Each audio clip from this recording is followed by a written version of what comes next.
I mean, when you look at Gauguin's work and he's showing up in other countries and painting these exotic people and then selling the image of exotic women back in Europe and basically telling a story that maybe isn't necessarily true about that culture and sort of inventing a different way to perceive that culture that isn't really based in reality. So that combined with maybe looking at how common culture now, like the idea of twerking is something that comes from, in general, Black culture, but has been co-opted into the mainstream. So now you have Miley Cyrus twerking and all sorts of people who don't necessarily know the original context, but it has become so mainstream that everyone understands it and knows it. And it was sort of a similar thing where everyone was really interested in indigenous cultures without really trying to understand what it was. And so when you can, or for us, it seems like a good way to kind of question those motives when you can combine like the past and the present and how you can see a stream of sort of the same actions or the same repetition of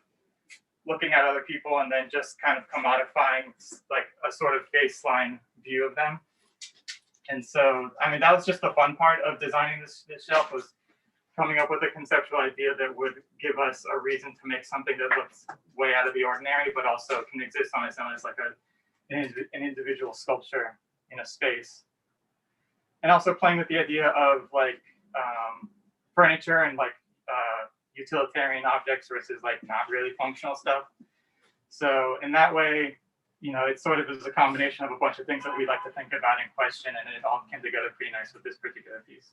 Yeah, and like the way that we work, we'll like have one idea and do multiple iterations. So this is like one iteration of this idea, and we have still working a couple different versions. And so it's just fun for us to like fold in different ideas and see how they can be flattened or expanded or put upside down or sideways or made into a mirror, and like how it really changes how you interact with this piece. Like, yeah, that's all I'll say. And here it's really cool to have another artist's work using the shelves. Yeah, I really like that. Yeah. So before we move to Maria, I wonder, you want to talk a little bit about your role as collaborators? Sure. Yeah. So we are a couple and we also are collaborators. And so we're always, like our personal lives are very much our art practice as well. Like our whole like living space is also our studio space.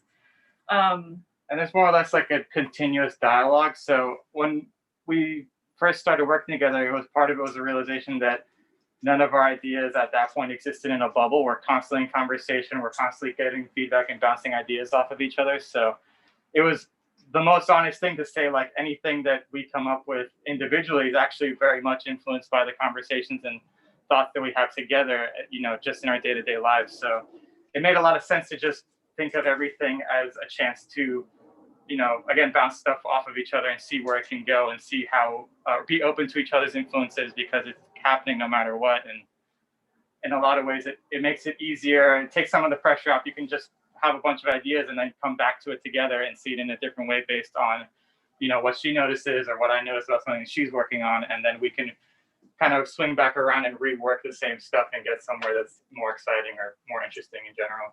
And I also think, just practically speaking, it was kind of to both of our benefit to like begin collaborating in a more serious way, because our skills kind of complement each other. Like Remy is really good at digital drawing and design and kind of realizing an idea in our minds on the computer so we can figure out all the planning and dimensions. And my background is in metalworking and fabrication, so we can like together kind of figure out a lot of ideas just on our own, which helps a lot just in making progress. Yeah, I feel like any time that one of us gets stuck, the other one can step in and like kind of push through whatever roadblock we're at. And a lot of times it helps stuff get to a place that we're happy with, like way sooner than it would have been. And obviously very different than it would have been if we were just on our own. But, you know, in general, like as soon as we started collaborating, things were clicking pretty quickly. Yeah. Wonderful. Thank you so much for being a part of this exhibition. Thanks for having me. So we are going to move on to talking about a little bit about Maria Gaspar's work. So we're so fortunate to have one of the 400 editions of the publication feedback that she created. This is a book that is a living archive of her work about the Cook County Jail. So she's been involved over 8 years in this project. And the content of the book is have experimental writings and essays and pedagogical content. And we can actually show you a little bit of the book. Also contains an LP, and we're gonna play a little bit of this, of the sound piece. I guess I should say that the recordings are by incarcerated individuals inside jail, and they're recorded through her project Radioactive.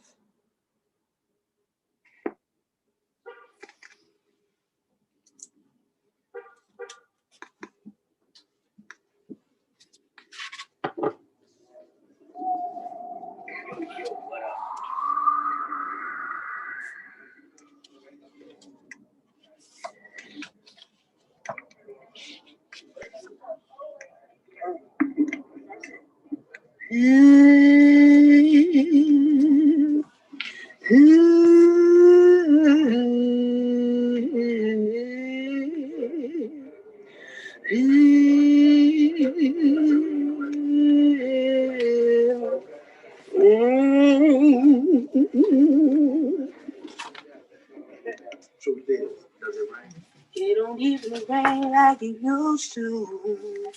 I don't even do the things that I used to do. Tell me, where is the teachers? Yeah, where is the preacher? Tell me, where is the leaders here? Tell me,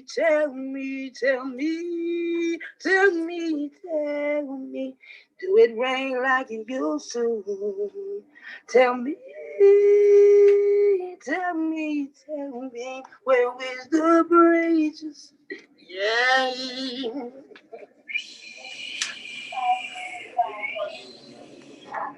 Boom. Loud explosion. Whoa, finally coming down. Tick, tick, tick, tick. Meow, meow. Tick, tick, tick, tick. Meow, meow. Tick, tick, tick, tick, tick. Meow, meow. Love is magnificent. Love is for peace. Loving is wisdom. Love like a seed. Love is a song, and love is the truth. Love is perfection, and love through the boot. Love is not fear, and love is not hate.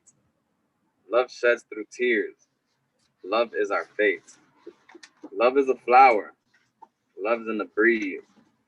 Loving is power. Love's in the sneeze. Eres mi hermano del alma, realmente un amigo. Cada tiempo y jornada estás siempre conmigo. Aunque eres hombre, aún tienes alma de niño. Aquel que me dé su amistad, su respeto y cariño. Recuerdo que juntos pasamos muy duros momentos. Y tú no cambiaste por fuertes que fueran los vientos. Es tu corazón una casa de puertas abiertas. Tú eres más cierto en horas inciertas. Recuerdo que juntos pasamos muy duros momentos. Y tú no cambiaste por fuertes que fueran los vientos. Aleluya. Aleluya. What? You like working out? What?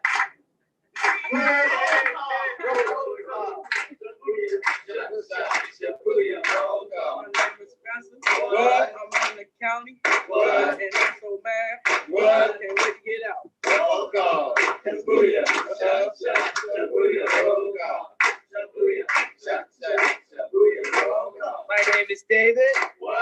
Chicago Avenue. Alligators are pink. That's what I say.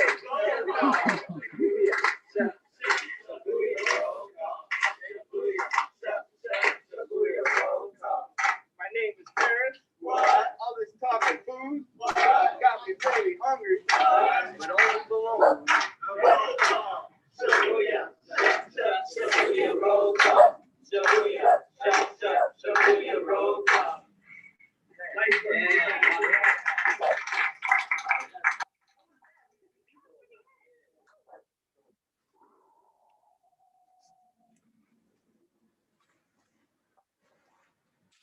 And that's just the side one of this beautiful record, of this beautiful project. So I think we are going to move on to Alberto Aguilar and his work. Thank you. Okay, so I'm talking about these two. Yes. This is the one that was kind of advertised through the fair. But I could talk about both of them. Usually, so I work with a sign painter that lives near my neighborhood in by Midway Airport.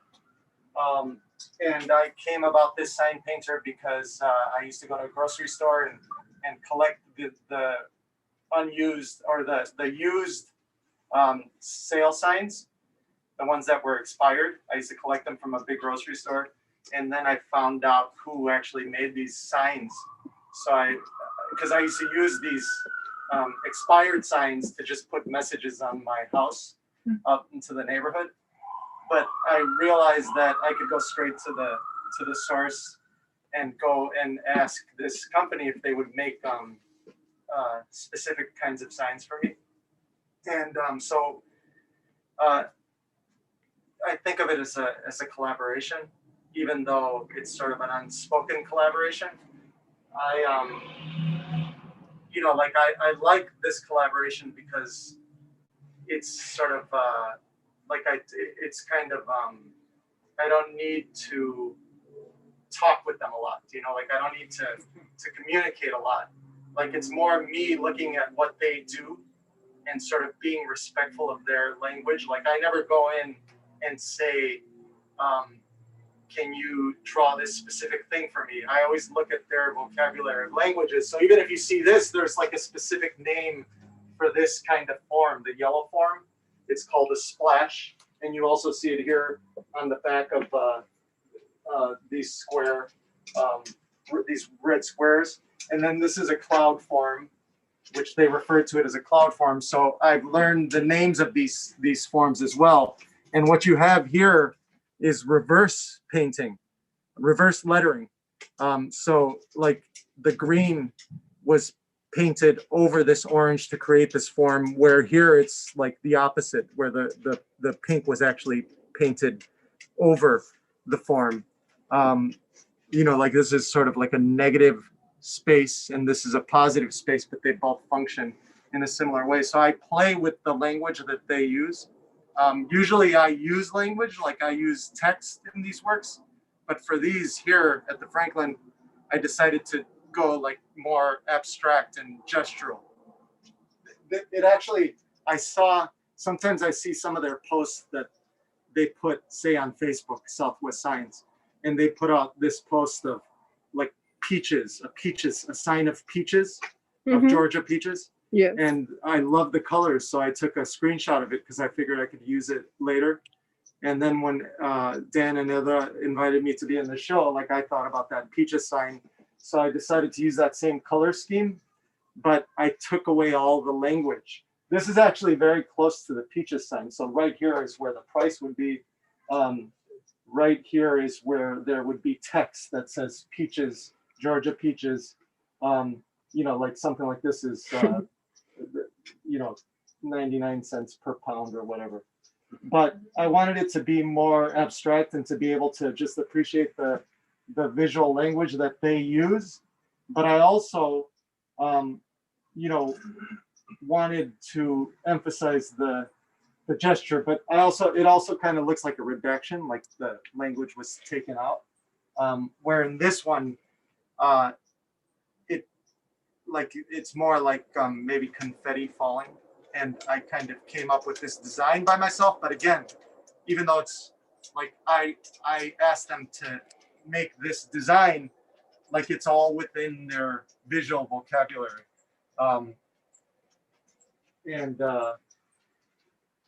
So that's about it. So these are paper signs. They're made on butcher paper with sign paint, and I love the quickness of them.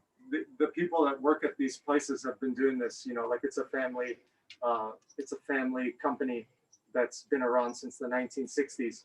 So they've really mastered these gestural marks. And sure, I could try to make them myself, but in a way, it makes more sense to you know, like to pay this company to use the skill that they have that is a long tradition of sign making. Yeah. And the last thing I'll say is when I make these signs, I put them in public spaces, like on storefront windows or on my home windows. But here they're hung more behind plexiglass as a way to protect them. Yeah, beautiful. It's beautiful work.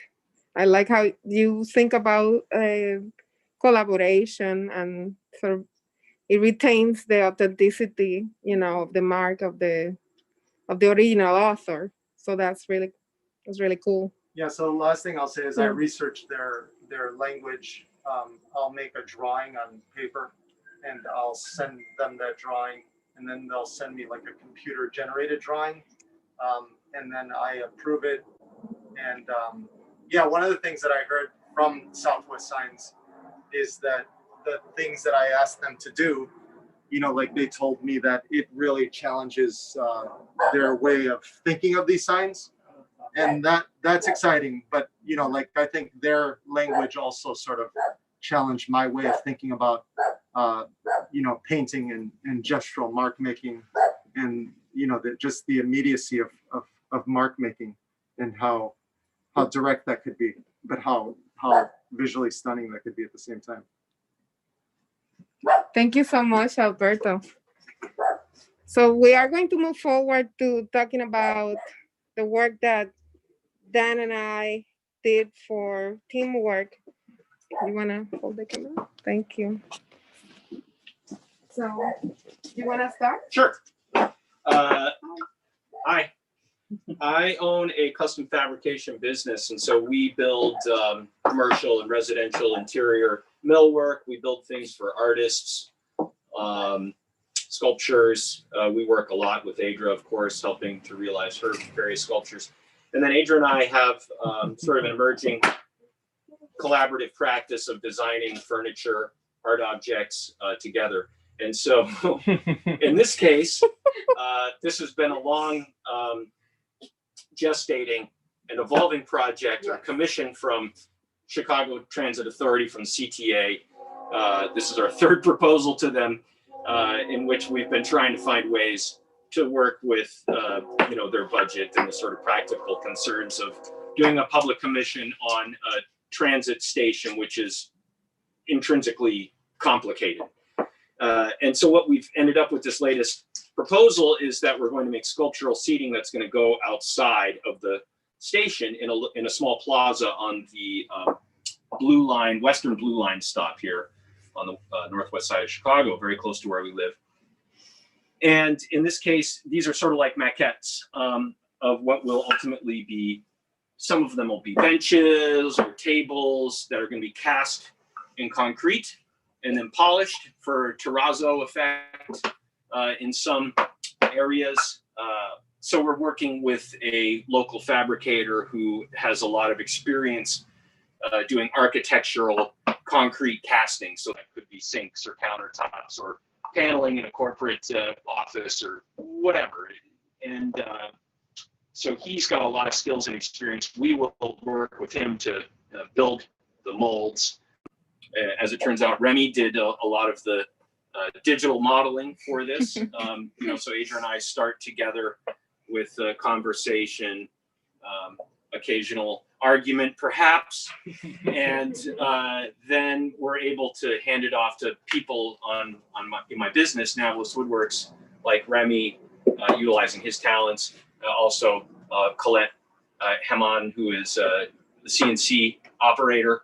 And so I went and selected this wood. It's called Shedua wood. It's a tropical hardwood. It sort of looks like walnut, but it's denser and has a grain structure that's similar to mahogany, but it has that same very rich brown color. So I selected this wood, and then perhaps I should talk a little bit about Yeah. the pattern Yes. or the design. The design comes from a source, and the source is a common middle-class home in Puerto Rico. And I've been doing a project called Graph, and this particular pattern comes from the decorative breeze blocks that live in different parts of the Caribbean and Latin America. And this is so this is part of that model. And I love this work because it's like a like a true communion between Dan and I, the wood blocks and his dedication to working in wood, and my dedication to document decorative blocks from Puerto Rico, and thinking about the conservation of this particular decorative patterns. So in this case, the pattern has been iterated in Edra's screen house, which is an architectural scale sculpture that is currently at Millennium Park, downtown Chicago. And so my company engineered and helped fabricate and install that sculpture for her. And with these patterns, it's fun to find new iterations for and applications for the patterns. And in this case, the scale changes, although it's actually quite similar in scale to the individual blocks that comprise screen house. Obviously, the material is different. And then we're sort of exploding it, if you will, or deconstructing it by taking what you can see when they're all sort of put together like this is kind of its original pattern.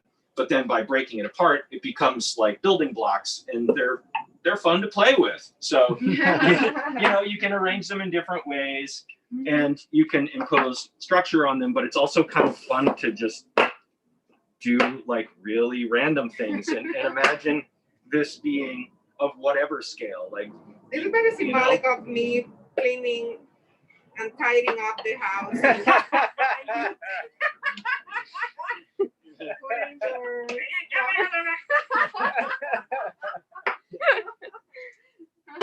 But yeah, I think it's Remy was talking about it, and Alberto was talking about it as well, that there's these days, of course, there's the software to digitally model things in 3D, whether you're a sign painter, maybe not in 3D in that case, but the software to digitally model things, for sign makers, as well as sort of more complicated 3D models of different scales. Like, all that software is readily available. It's affordable, but it's really great to make maquettes. And there's obviously, a tradition in architecture that probably goes back as long as the tradition of architecture of like, let's build little scale models of things to help visualize. And so we're doing both of those things in this case. So, and we have secret ideas about what else we can do. Secrets. Oh, thank you so much, Dan.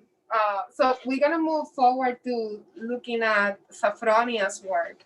Maybe you can move to the side. Thank you.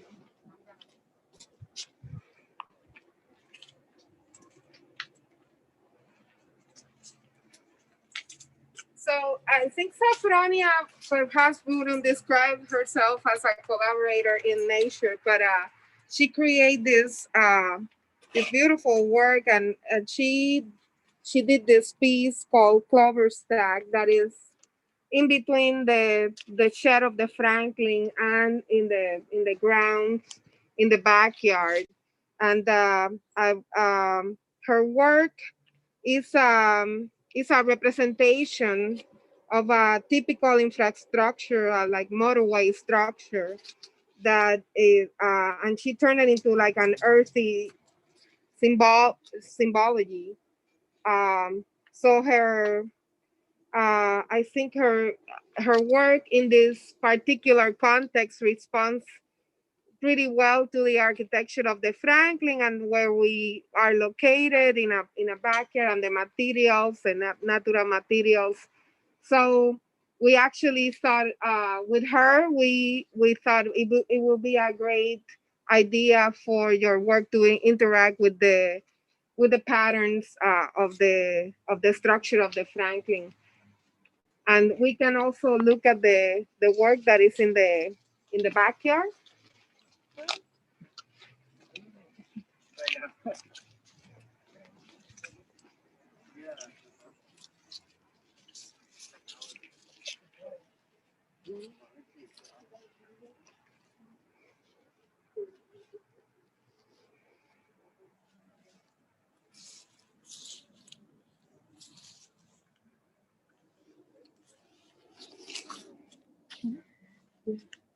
So Cecilia is here with us. Hi. And Marina is online, so they can talk to us about their shed project. Yes, so we have here. Gonna follow you. Clover, yes. The other backyard project. So my sister and I, Marina, have been working on this project called Open Sheds Used for What? Which started actually in June. We used this found metal frame that you can see here. Place it in different places throughout the city, starting in Bridgeport, then in Pilsen, and now at the backyard of the Franklin, or Edra's backyard, and invited artists to come and intervene. So the whole project is a collaboration. It's kind of a projects within a project, and it kind of took shape in collaboration with the artists that we invited, who helped us imagine how this structure could live in different places and be in dialogue with the sites where it was located. So now for teamwork, Marina and I came up with our own project for this, which speaks to both the sort of history of Open Sheds as a project since June, and also to the specific site where it is now. So we borrowed some materials, some of the material language of the Franklin by using the same roof panels that you see in the gallery space, and also by borrowing some pebbles from the path when you're kind of walking into the Franklin space, which kind of leads you into this passage where you encounter elements from the previous sites where the structure has been. At the center, I collected some bark from the site where it was in Pilsen. So we were in this little corner of a community garden in Pilsen where they were storing logs and wood chips and bark. So I went there and got some bark from there as well to form this. And then finally here, the last stage, we have some plants that I collected from the first lot. So this structure was first in a vacant lot in Bridgeport, which has since been fenced in. The owner fenced in the entire lot, so I sneaked in there to get some plants from there and hang them here as this sort of passage space. So I think of it as both, its own installation and iteration and reconfiguration of Open Sheds, but also kind of like a portal through which you encounter these materials on its previous locations. Yeah, I don't know if Marina wants to add anything. Oh my God, don't even ask. Hello. Marina, we also have your book outside. Yeah. So I wanted to talk about that. If we could, yeah.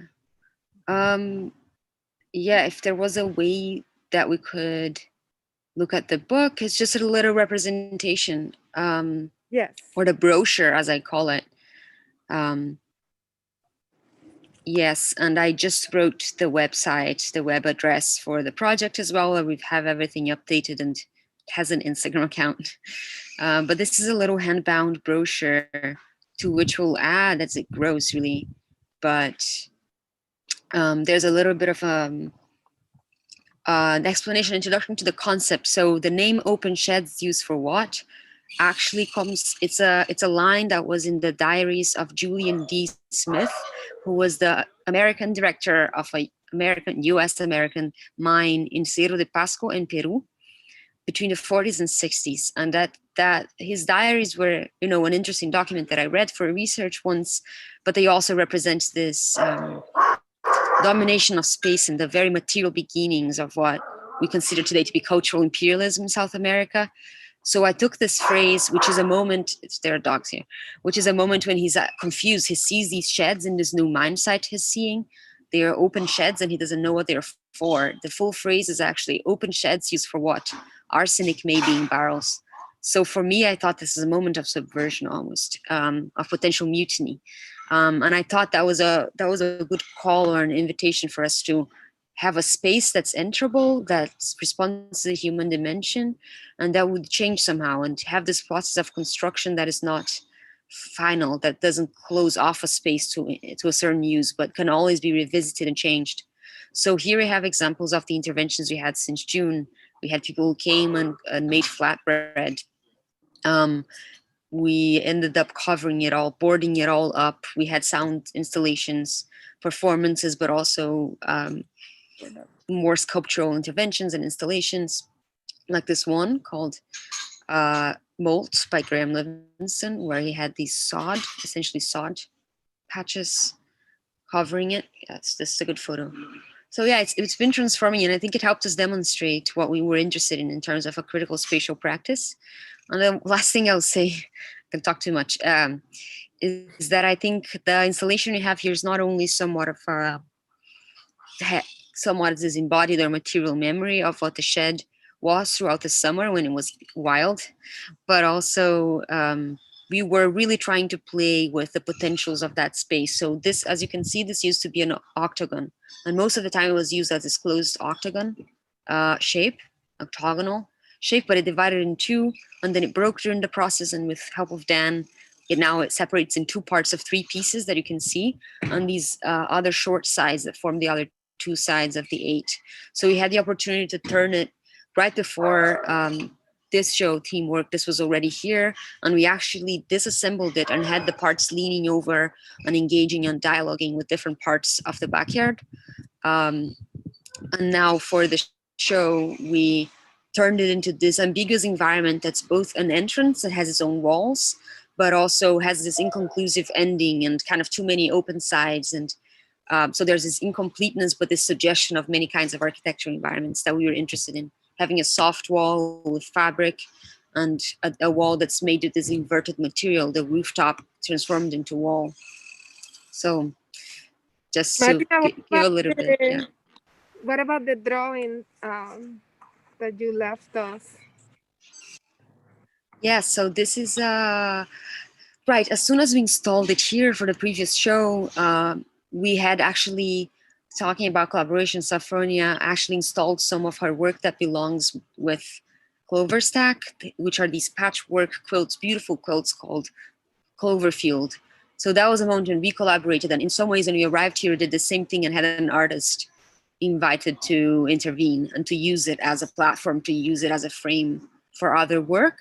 But this is so that day I already left this, this is a map of the trajectory that the shed has had over the summer in the southwest of Chicago, coming from Bridgeport, then to Pilsen, and now here to Garfield Park with a short stop at Navalis Woodworks. And the suggestion with this is that people draw their own map of how they got there to the exhibition. So it's a little bit of a visitor book, and it continues a little bit interaction with the city that this object has. Oh, beautiful. I love your work so much. It's beautiful. Thank you, Edra. We love how everything has a lot of twine.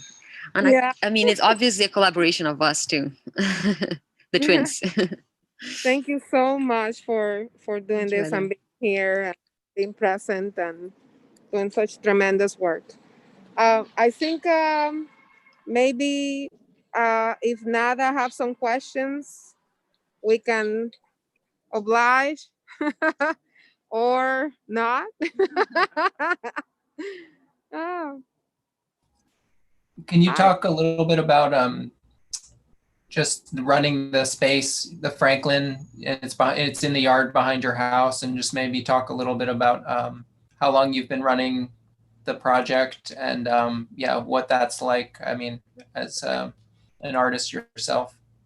Yeah, the Franklin has been in the backyard since 2012, and it's our response to our relationship with the artist-run community. After grad school, I got really involved with the artist-run community. That was my first experience in Chicago as a trying to, look for visibility as a visual artist here in the city. And I got to meet a lot of artists. It was a very fun and dynamic community. And I experienced the community mostly through the apartment galleries or abandoned lots, or there were different formats, but I never saw kind of like a hand-built project space, designed and fabricated by the artist. So when we moved to this house in East Garfield Park, we at that point we have a big collection. Dan and I are big collectors. We love, and also like the collection comes from that relationship with the artisan community. So most of the work comes from trading with other artists. Dan and I have purchased work from non-profit organizations or artist-run fundraisers, and or sometimes after when we start doing the exhibitions at the Franklin, sometimes artists will give us a piece as like a thank you for being a part of the Franklin. So we have a lot of gifts as well, and we've been working on the archival of the Franklin collection. Unfortunately, because of COVID, we have to be careful, and we are not opening the house only by appointment at the moment. But it was a big part of the experience of coming to the Franklin, was going to the house and seeing the art collection. There's a lot of local artists represented in the collection. Do you want to say anything else? The space was designed and built by Edra and myself it was a commission for an art exhibition at Northeastern Illinois University. And Which so is a community college. On the northwest side of Chicago. And so Edra was invited to have an exhibition, and she and I were on a short road trip, and she invited me, just through discussion, we came up with the idea of designing a space that would first go to the gallery space at NEIU, and then we could move it here and permanently install it in the backyard. So I was always really involved through Edra with the Chicago artist-run community and going to these apartment shows, which I really enjoyed that interaction with that community, which is very, very vibrant here in Chicago. But I always felt like if we were going to do that ourselves, we needed to have a dedicated space for it rather than just transform our living room or something once a month, which I just was not cool with at all. So once we came up with this idea, it was like, boom, yes, let's do this. NEIU had a small amount of money to help fund the purchase of the materials. And since then, it's been several years, 8 years, we're in our 8th year. We really hit the ground running at first. Like we had maybe 10 shows our first year. I think Alberto was our second show. Yeah. Alberto Aguilar. So you can see a representation of similar, kind of like the idea of the first the show that Alberto did at the Hyde Park Art Center. The Hyde Park. That's right. Did they created a replica of the Franklin, and inside the Franklin, there's an installation of Alberto Aguilar. Right. So you should go see it before it ends. It's absolutely beautiful, and we have shared a lot of pictures of the installation through audience visitors and artists that visit the space. It's so beautiful. They take pictures and post them, and So we have a lot of those pictures on our Instagram account, which is the Franklin Outdoor. And the Hyde Park Art Center is like a great bridge between the artist-run community in Chicago and the more sort of established museum gallery scene. You know, it really manages to represent both communities in Chicago. I think that's one of the things that's great about it. Like its origin is very grassroots, you know, and they have a very beautiful space down in Hyde Park. But they started in a much more humble place and were established mostly through the Chicago imagists and you know, representing the Harry Who kind of scene. Yeah. So they've been around a long time and a great institution in Chicago. Maybe the last thing I will mention will be the structure of the Franklin. They have 6 walls. That's right. That are removable. We have this kind of ventilation system that I call it, which is like this particular pattern where artists can react to the pattern and use it to. And also speaks to your practice as, you know, with the screen house and the craft projects. It's sort of very much dovetails. So it's a graphic element that that I think it adds to the structure. But the flexibility of the wall was also like something that we thought when we designed the Franklin. Yeah. So we can exist with or without walls. You can have installation work or sculptural work or 2D work, and the artist can react to the space because obviously it has some sort of specific graphic element. But then again, there's a bit of a white box element inside if they want that as well. You have more questions?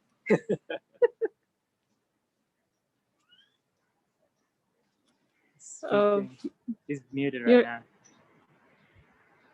Is it? I think you're. Oh yeah. Yeah, I don't see any questions right now, but yeah, this was so amazing to hear more about your exhibition and all the collaborative practices. Yeah, thank you so much. Thank you. Thank you. Thank you for having us. Thank you. Thank you.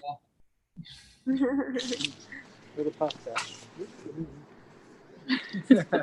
Have a good day. Right time, right? Okay.